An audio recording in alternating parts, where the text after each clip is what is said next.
Alors bonjour à tous, j'ai envie de vous parler d'une clé de fonctionnement vraiment qui semble émerger de mes rencontres, de toutes ces aventures incroyables que je peux vivre.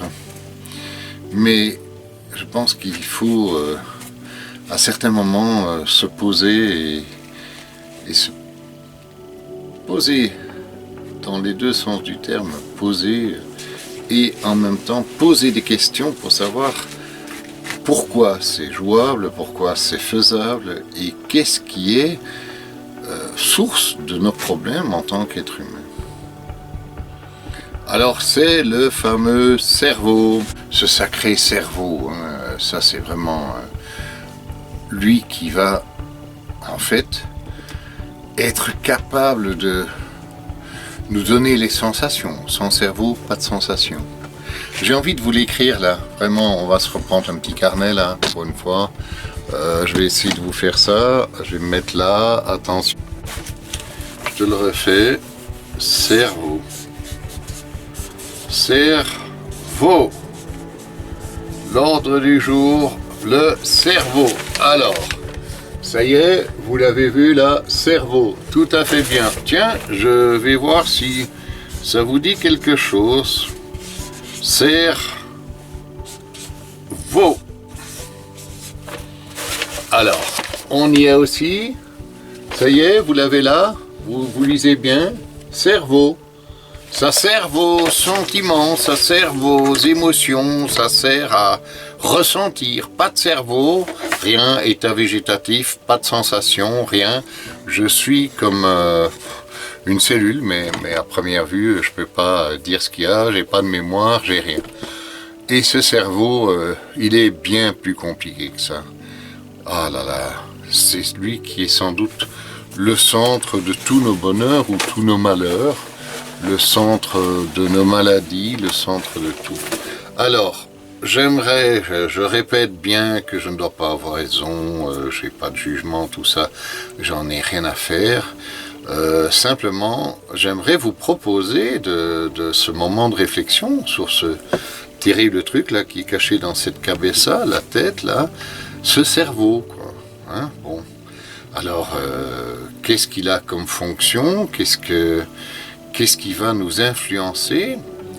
Et je pense vraiment que c'est une clé considérable du fonctionnement de notre vie. Et on va un petit peu développer ça si vous voulez bien.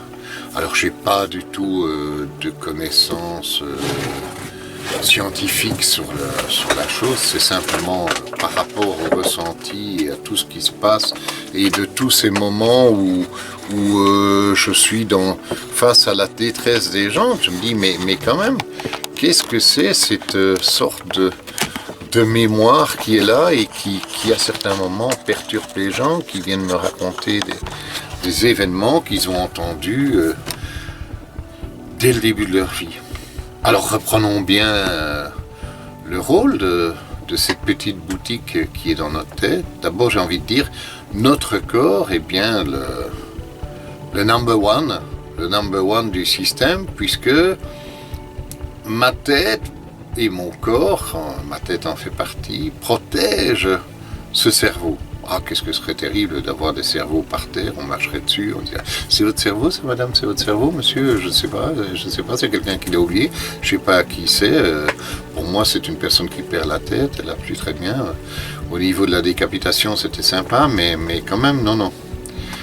Qu'est-ce qui contient ce cerveau? Qu'est-ce qu'il a comme capacité?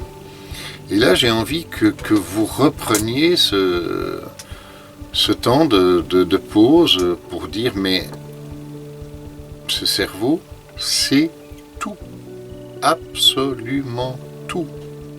Il n'a rien oublié, il n'oubliera jamais rien de ma vie. Qu'est-ce que c'est ma vie? Quel est le début de ma vie? Alors si vous ne m'avez pas entendu dans une conférence ou à un autre moment, même parfois des gens qui ont lu mon bouquin ont été pris par un récit mais n'ont pas pu comprendre certaines allusions qui étaient quand même très importantes sur qu'est-ce que c'est le début de notre vie. Allez, on se le remet là, 2 secondes. Je redis avec bonheur la construction de mon corps, cette fabrication de ce corps. Qu'est-ce que c'est cette fusion, cette ce démarrage. Et je dis bien, on ne parle pas des circonstances dans lesquelles, on va dire, nos géniteurs se sont rencontrés. On parle simplement de rencontres. On sait qu'il y a, je dis toujours, il y a l'ovule, et de l'autre côté, on va dire scientifiquement, le corps démarre grâce à la rencontre du spermatozoïde et de l'ovule. Et là, j'ai bonheur à dire, non, mettons les choses au point. Nous sommes bien le spermatozoïde le plus débrouillard de la bande à papa. Ouais. On a laissé des millions de morts derrière nous et on s'en fout complètement. Et moi, en premier, on n'a rien à foutre. Simplement, on est le plus débrouillard. C'est important de le dire. On avait rencontré l'ovule. Si vous avez bonne mémoire, il y avait la valise génétique du père et la valise génétique de la mère. Et n'oublions pas que nous ne sommes pas les seuls à nous reproduire sur base du sperme et de l'ovule. Qu'il y a dans le monde et sur Terre énormément de variétés d'animaux qui se reproduisent sur base du même système, rencontre du sperme et de l'ovule, mais c'est toujours la même chose. C'est le spermatozoïde le plus débrouillard qui rencontre l'ovule. Et là, qu'est-ce que c'est? Je dis toujours, il y avait la valise génétique du père, la valise génétique de la mère. Est-ce que vous vous souvenez que vous tiriez ou que vous aviez un petit baluchon avec cette valise-là dans laquelle, comme spermatozoïde, on n'était pas bien grand. Et pourtant, on a cette valise qui rencontre, au moment où on est happé, je dis bien comme ça, hop là, je t'attrape là, regarde ta tête, je te l'ai mise dans la boîte, très bien.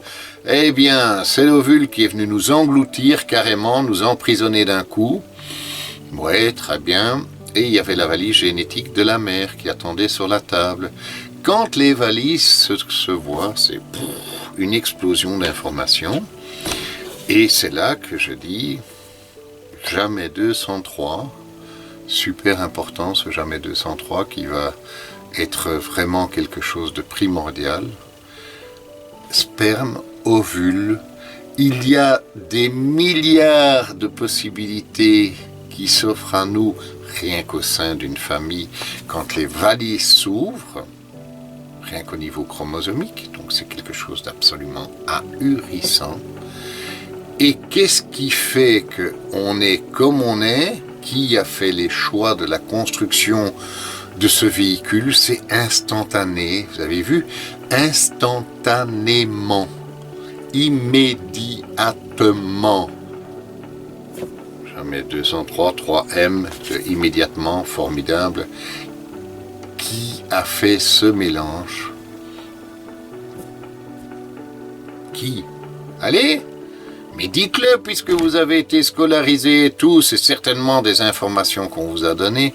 Eh bien non, on reste un peu dans l'expectative, on ne sait pas ce qu'il faut répondre. Et je dis oui, jamais 203, sperme, ovule, 3, ton énergie qui vient là-dedans et qui est un rayon d'univers, tu es un rayon d'univers, un truc tout à fait extraordinaire. C'est ton énergie qui connaît tout et qui va démarrer la fabrication de ce véhicule tout à fait unique sur ces milliards de possibilités. Il faut y repenser, c'est un truc de fou. Et tu sais quelle famille tu choisis. Mieux que ça, je dis toujours, regardez là au bout, on dit que c'est l'empreinte digitale. Qu'est-ce qu'on dit de l'empreinte digitale? Qu'elle est unique. Ouais, tout le monde dit elle est unique. Mais je dis toujours, s'il vous plaît, justifiez-moi cette phrase. Elle est unique, c'est pas la même que l'autre. Mais non, allons plus loin. comment voulez-vous faire quelque chose d'unique si vous n'avez pas la référence de choses existantes? Je vous pose la question. Pas de réponse à vue là? On se pousse pas au portillon? Ben oui, c'est malin. Mais si c'est au niveau de l'empreinte digitale, ça veut bien dire qu'avant de descendre comme énergie, nous sommes allés voir les empreintes digitales qui existaient depuis que l'être humain existe. Parce qu'autrement, nous sommes tout à fait incapables de faire une empreinte digitale différente.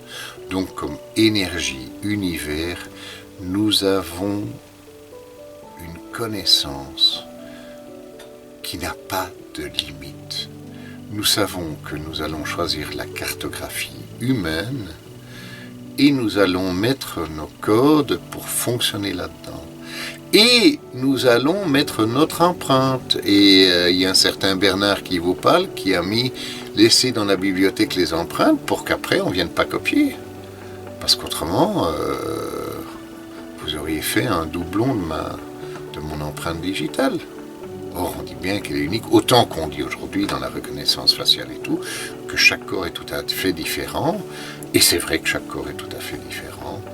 Même si nous avons la ressemblance de base, nous avons utilisé la cartographie humaine, moi en l'occurrence homme, et j'ai codifié tout et personnalisé cette cartographie complète pour qu'elle m'appartienne et me soit propre en chaque élément. Et c'est assez fabuleux, ça, c'est même plus que fabuleux, le vocabulaire est trop faible pour décrire ce phénomène incroyable.